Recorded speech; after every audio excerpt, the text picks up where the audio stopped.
I've uploaded a lot of videos on this channel over the last 2 years. In fact, this is video 100, so thank you to every subscriber and everybody who supports this channel. Y'all are the best. But one of the comments I consistently get nowadays, how are you even able to speak into a camera? But more importantly, how can we learn to speak into a camera? In this video, I'm gonna talk about everything I've learned in the past 4 years of creating content in front of the camera lens, into a list of tips, mindset shifts, and practical advice that if you start practicing today will get you from nervous to natural in front of the camera. That's maybe the most important thing, is to shake off this erroneous notion that life is there and you're just going to live it, versus embrace it, change it, improve it, make your mark upon it. What's up? My name is Andres Tagliaferro, but you can just call me Tags. And on this channel, we talk all things content creation and entrepreneurship. So if you want to grow in your content creation and become a better creator and understand how to make money from it, this is the channel for you. So make sure you sub up and like the video so the YouTube algorithm recommends my videos more to you. And also don't forget to hit the notification bell so you actually receive alerts when I post a new video. But today we're talking how to speak to the camera, so let's get right into it. So the first tip I want to give you is the cure for the jitters, how to stop feeling nervous in front of the camera. If you've ever tried speaking in front of people or even in front of groups of friends, you start feeling this nervousness and tightness in your chest, maybe a little knot in your throat. And I want to teach you how to get past that, and it's super simple. Grab a camera, hit record, and upload a video today, and then do the same thing tomorrow, and then do the same thing the next day. Look, I wish there was a one-trick solution for that nervousness feeling, but there's not. But there isn't like a tea I can give you to make it go away. There's not a diet I can get you to go under to make it just fade. The truth is that the only way for it to get better and for you to eventually not feel that nervousness when speaking to a camera is simply to do it more, to practice more. There's one little nugget I'm gonna give you later in the video that will help with the nervousness, but the main theme of it is that you have to start practicing it more. I know a lot of us say we want to do this and we want to do that, but a lot of us think that we're gonna find some sort of video on YouTube that's going to make us find that answer without actually doing anything, and that's just not the case, especially with public speaking, especially with how you present yourself in front of a camera. The truth is that the way I presented myself 2 years ago on this channel was way different than how I speak today, and it's hilarious. At least tend to believe that the reason that we're not where we are, or that we're not getting better, or that we're not landing more clients is that we don't have. I think you can find the difference in my tone. You can see how I feel in front of the camera. I really think I've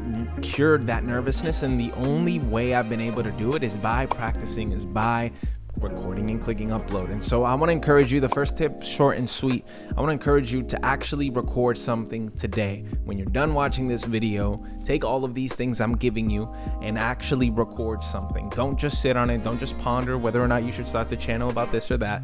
No, record the video and upload right now. Don't feel bad about yourself. Don't feel like you're missing something. You're not. You just have to push past that nervousness, and the only way to do that is by recording it and publishing it. If you don't publish it, you're not really facing a fear. You're just recording it and you're just putting it in a folder. You actually have to post it, and then post the next one, and post the next one, and post the next one.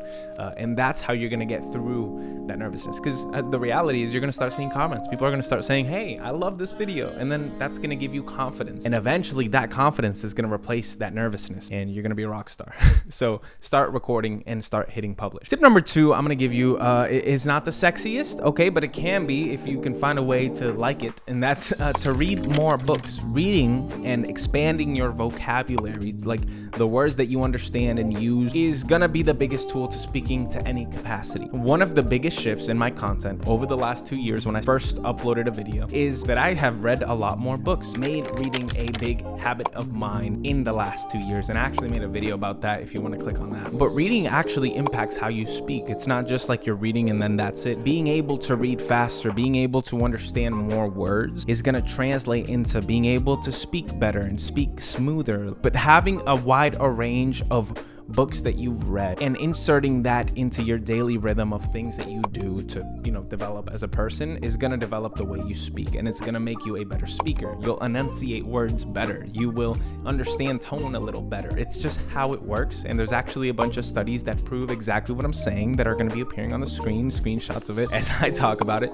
I'm not just talking out of my booty here. I'm actually speaking facts. So if you don't read, and if reading isn't something you do and you just scroll TikTok and watch videos like this, you're actually doing yourself a disservice. And that little change, just incorporating that into your daily habit. I'm not saying you're going to be better once you read 100 books. It's not even that deep. Expanding your vocabulary will be the second that you actually start speaking a lot better and a lot smoother. Number 3, this will also help with the nervousness, is more of a mindset shift. If you talk to anybody who's in marketing, they'll tell you that the best way to market, the best way to create the best content that will convert into sales is by creating personas. If you don't know what a persona is, it's the ideal customer that you're selling to. When you're making videos, when you are speaking, I want you to stop thinking of the reality of the fact that there might be 1 million people tuning in, there might be 100 people tuning in, there might be 1,000 people tuning in. When you do that, it kind of gets overwhelming. At least it does for me. So what I've done and what I do in all of my videos is I have created a persona. When I make videos for this channel, I'm speaking to a very specific person. I'm speaking to the 20-year-old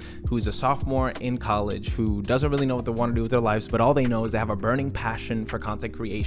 But they feel like maybe it won't get them money, and so they have this conflict in their mind of man, I wish I could make money doing this, but I don't know how. I'm speaking to that 20-year-old dude who I see myself in when I was 20 years old. For me, having that one person, seeing my younger self, or even seeing other people in that position, but just one person, the sum of that in one person, when I speak to the camera lens, something that helps me speak so much easier, because it now doesn't become I'm speaking to a group of people.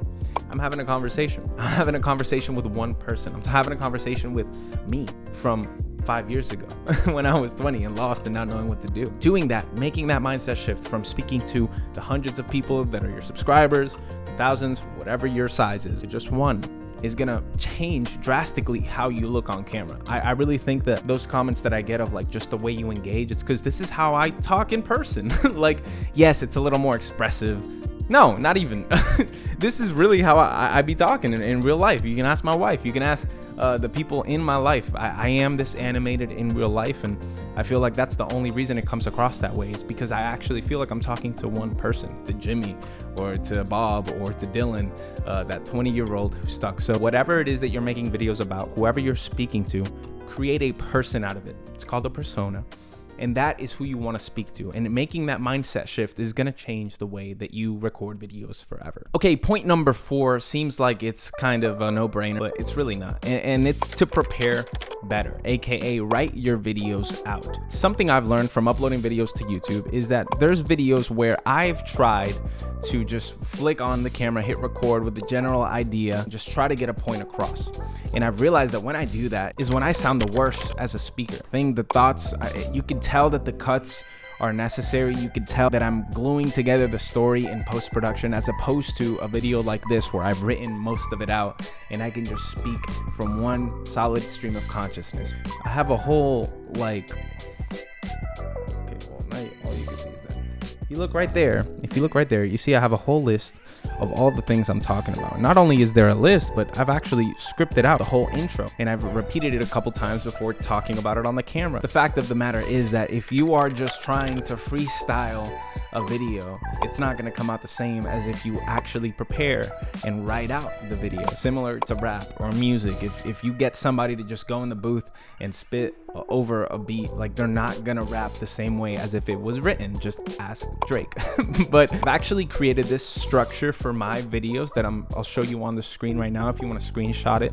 It's super simple, it's super easy to follow, and I think that if you follow it in your videos, you're gonna see a big difference difference in how you appear as a speaker. And by the way, let me know if you want a full video on how I structure out my videos in a written form. I think that might be super helpful, but I don't want to just make it out of nowhere. So drop a comment if that's something you'd be interested in. But the final point, the final tip I want to give you today that will make you go from nervous to natural when speaking to a camera is a mindset shift. And you have to understand the uniqueness of your voice. Person watching this video who's thinking about creating their own content, that the fact that you're saying with your specific set of circumstances, the way you look, the way you sound, the way your background looks, the way your camera quality looks, the fact that you're creating this piece of content that you want to create has innate value. Something that slows us down or makes us worse speakers is that kind of insecurity that we think that, well, there's going to be someone else that makes a video on how to speak properly, and they're probably an author, they're probably a way better speaker, they've probably been doing it for way longer, they probably have more subscribers, they probably get more likes, they probably have more Instagram followers. You know what, I might as well not make this video. I don't think that's true. I think that I have innate value in just my voice alone, in just my background alone, in just the way that I speak alone. And I think that you have innate value in all of those things. Getting past that comparison is going to be the difference between you actually being a nervous and like maybe you don't even post anything kind of content creator, and you post every once in a while and you're not consistent and your videos just come off a little timid and you're not really being yourself on camera, so people are only seeing like a percentage of who you are, to being like your full natural self who can really speak to a camera, who feels like they're a expert in the field. I'll be the first to say I'm no like linguistics professor. I don't have a degree in how to speak, and you know what I'm saying? Like I haven't been doing this for 40 years. So I'm not making this video because I think I am the best at speaking whatsoever. I'm making the video because I know there's a community of people who have gathered around the thesis of this channel and like hearing me speak on certain subjects. That's literally it, because they want to hear it from me. And I guarantee you that people want to hear what you have to say from you, even if it's the same tip as somebody else, even if you're giving the same knowledge, even if you're talking about the same way to expose a photo in your video than Peter McKinnon did 4 years ago and got 20 million views on. People want to hear from you because people relate to you. There's somebody in Utah right now who looks kind of like you. There's somebody in Utah right now who slurs their S's kind of the same way that you do. There's somebody in Minnesota right now that has the same hat that you do in that video, and they want to see themselves in you. And if you don't allow yourself to be that person for them, and if you don't push past that nervousness and remember that there is a uniqueness to your voice, you're robbing potentially somebody from understanding a concept better, from meeting a version of themselves in you. You are unique, you are special, and you don't need a subscriber count to validate that. You don't need 20 years in the YouTube space to validate that. And I think that's the most important part of this video, easily the most important part of this video. The reason we don't feel like we're good speakers for the most part isn't because we slur our S's. It's probably because we are aware of the fact that there are other great speakers. And then we compare ourselves to them. And we're like, why can't we do what they do? Well, you can. With the tips I gave you today, you can become a better practical speaker. But get over that fear. Get over and get through that nervousness with all of the tips that I've given you. And if you enjoyed this video, please make sure to subscribe and hit the like button so YouTube shows you my videos more. And make sure to drop a comment. Let me know what you think about the video. What did you like? What did you hate? And what do you want to hear me talk about more? Drop a comment. Let me know. But if you're still here and you came all the way to the end, I want to talk about another thing that might be blocking us from who we really are. This mindset shift from Erwin McManus. There's going to be a video that pops up on my face right now talking about why talent is actually a hallucinogen, and it doesn't matter as much as you think it does. I think if you enjoyed this video, you're gonna enjoy that video. So go ahead and click over there. But before you do, just remember that no matter where you are, how good of a speaker you are, how beginner of a speaker you are, just remember to stay grateful. And I'll see you over there.